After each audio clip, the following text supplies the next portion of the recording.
Hi everyone, this is Dr. Nitin Choda and welcome to this channel. Welcome to Ignition Time. I believe today and tomorrow are going to be very consequential days in the history of the United States of America. I believe the next 48 hours are going to be consequential for the future of the Republican Party. And the reason I say this is because the Georgia Senate runoff race elections are taking place as we speak right now.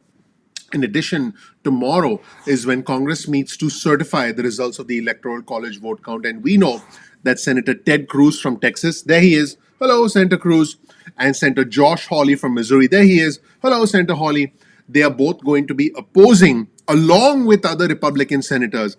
The last time I checked, there were about a dozen, maybe 13 Republican senators who are actually going to oppose the Electoral College vote count. Now, for each state that they bring up, in their opposition arguments, the Congress may have to debate for as long as 2 hours. So, latest reports suggest that they are going to bring up Pennsylvania and Arizona. This would mean 4 hours of debate at minimum, which could mean that tomorrow will be a very long day as Congress tries to certify or proceeds to certify the results of the Electoral College vote. It may even drag into Friday. That is what some reports suggest. But it seems like the outcome of the certification is beyond question because Democrats control the House, and for any opposition to move forward, it would need support in both the House and the Senate.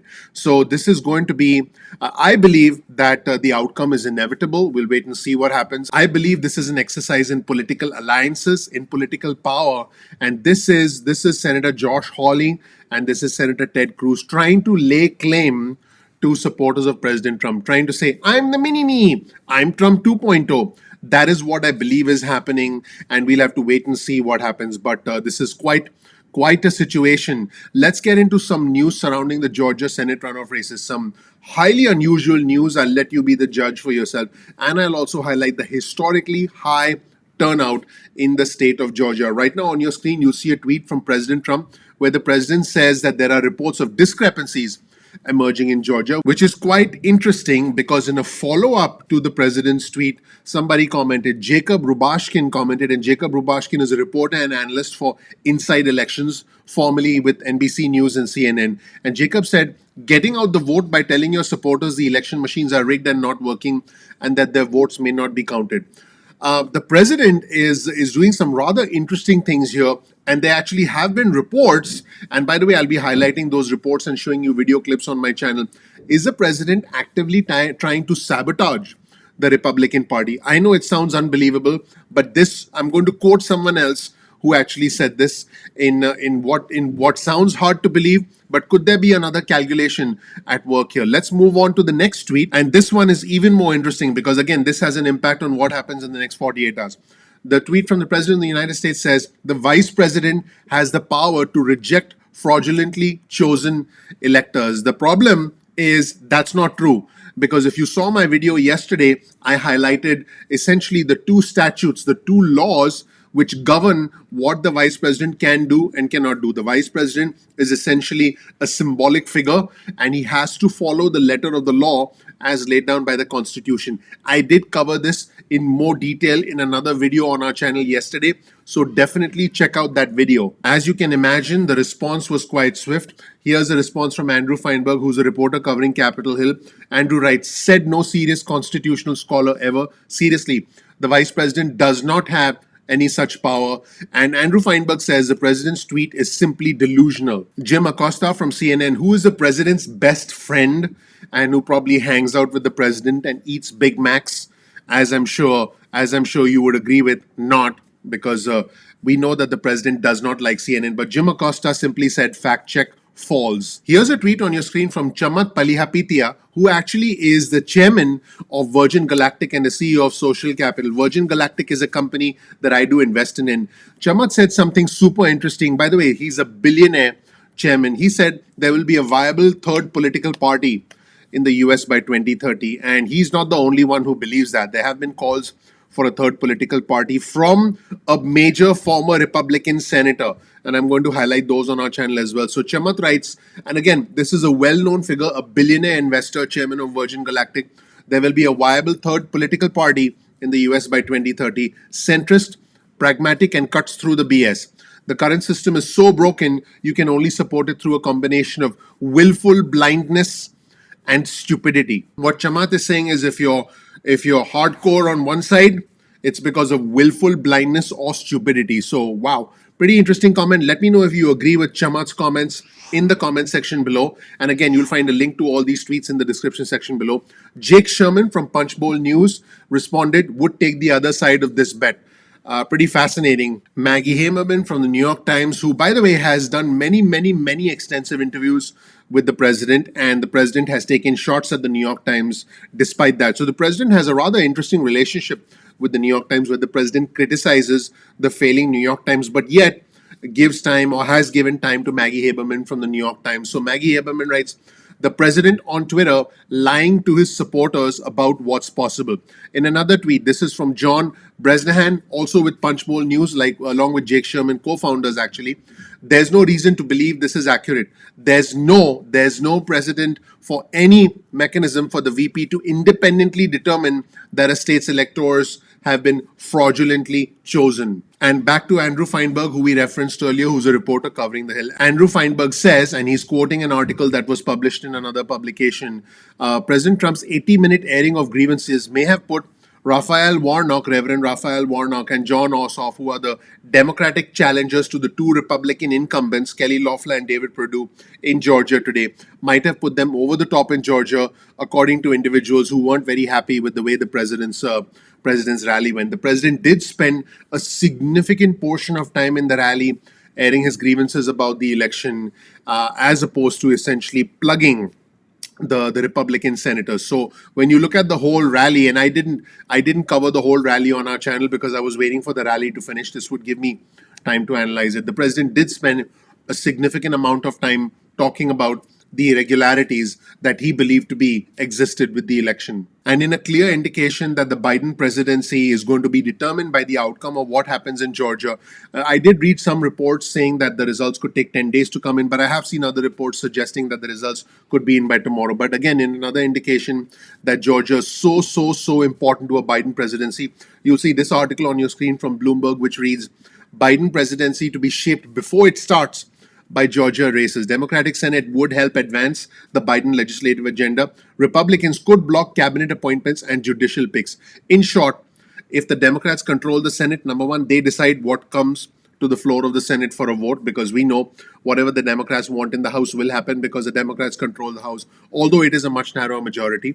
Number two, through the process of reconciliation, the Democrats could essentially pass whatever they want. Reconciliation was used to pass Obamacare. Reconciliation was used by the Republicans to pass the tax cuts in 2017. And also, if the Democrats control the Senate, this would allow them to essentially make cabinet appointments, judicial picks. There are a lot of implications to the Georgia Senate runoff races that are taking place as we speak. And here's why the Georgia Senate runoffs are so important. On your screen, you'll see some new reporting that suggests that the Democratic challenger, John Ossoff, has said, when we win both of these Senate seats, we will pass $2,000 stimulus checks immediately. So yes, the Georgia Senate runoff races do have an impact on what we are likely to see as far as the $2,000 stimulus checks are concerned. We're talking about a third stimulus, the largest stimulus check to date. And in a clear indication that the Georgia Senate runoff races are important, and also a direct rebuke, a direct criticism of the challenge to the Electoral College vote process. And an individual who was a former Republican senator. You'll see this tweet on your screen. Former Republican senator and former Defense Secretary William Cohen said, we are standing on the abyss of the destruction of our democracy. Pretty mind-blowing comments from the former Defense Secretary of the United States and a former Republican Senator, William Cohen, and you'll see that tweet on your screen right now. And again, just to give our viewers and subscribers an idea of the massive turnout that's happening in Georgia as we speak, here's an article on your screen from Bloomberg. Turnout hits historic highs in contentious Georgia Senate races. You'll see this chart on your screen that shows you the runoff early voting as a percentage of November vote totals. In other words, we're using November vote totals, which were higher than normal across the country, including Georgia. And now what we're finding is the voting in the Georgia Senate runoffs in some cases is even higher. It's incredible. Take a look at this chart on your screen. The sections in white indicate that the early voting was in line with the November election. The sections in green indicate that the early voting is even higher than the November election. And the sections in gray indicate that the early voting is less than the November elections. You'll start to see that by and large, there are pockets of Georgia that are seeing much higher early voting turnout than the November general election. And finally, I did do another video talking about the mechanics of what to expect when Congress meets to formally certify the Electoral College results in 24 hours from now. Here's an article on your screen from NPR, and this article will present you with the mechanics of what to expect in case you want to go into more detail. But definitely check out my video where I highlighted the Electoral Count Act, where I highlighted the 12th Amendment to the US Constitution.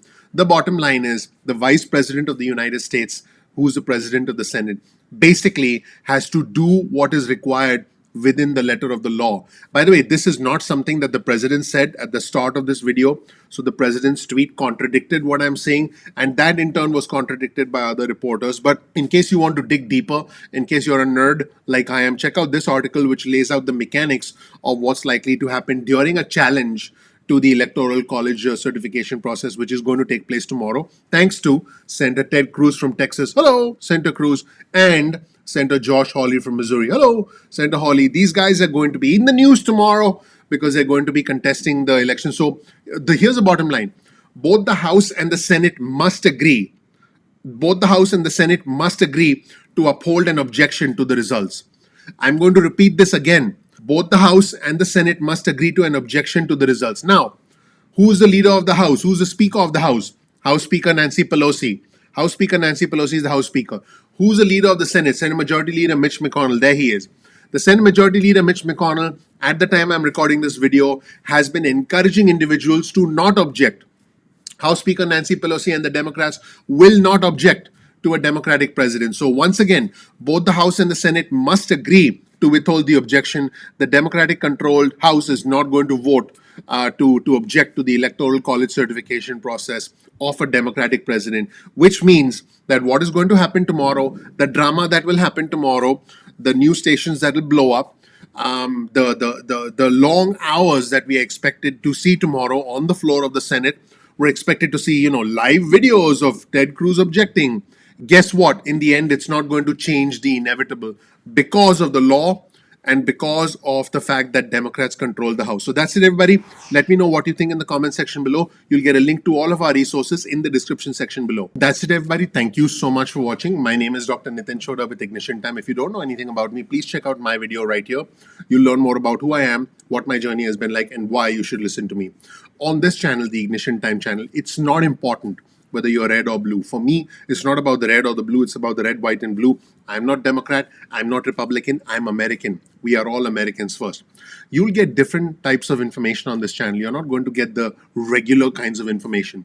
You're going to get information that's important to the country because we do need to understand how the country works.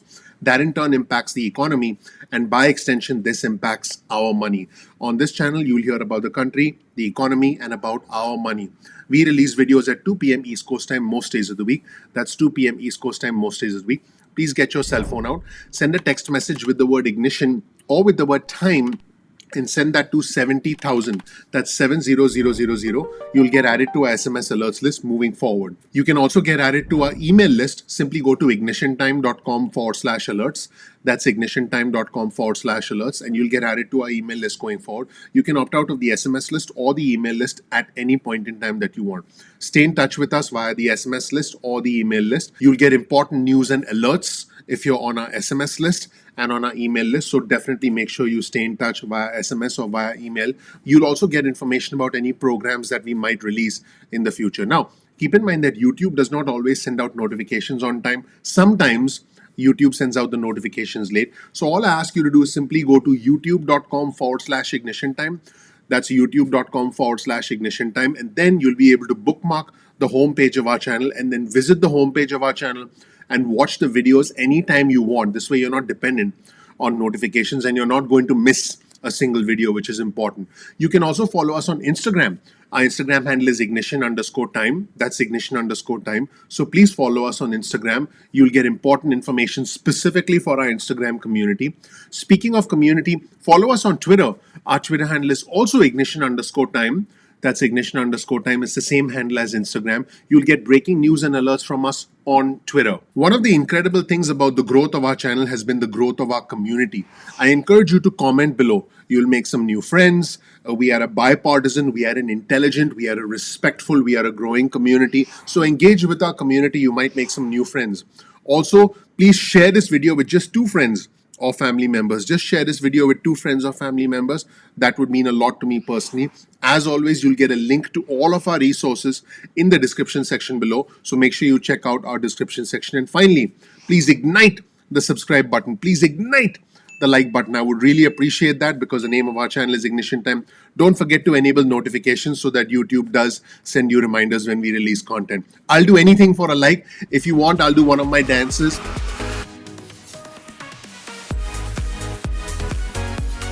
Now, I guess I'm an average dancer, but seriously, I would really appreciate it if you click the like button. Once again, please subscribe. Please enable notifications. That would mean a lot to me. If you click like, I get into party mode. And it's almost like there's confetti for me everywhere when you click the like button. I would really appreciate that. Guys, let me be completely honest. Just because some of us have started to get the $600 stimulus checks, it does not mean that it's raining money. What it means is it's a lesson essentially for us that we should never, ever be dependent on the government again. And that is where I will lead you. Thank you so much for watching. I'm looking forward to seeing you in the next episode of Ignition Time. Thanks. Bye.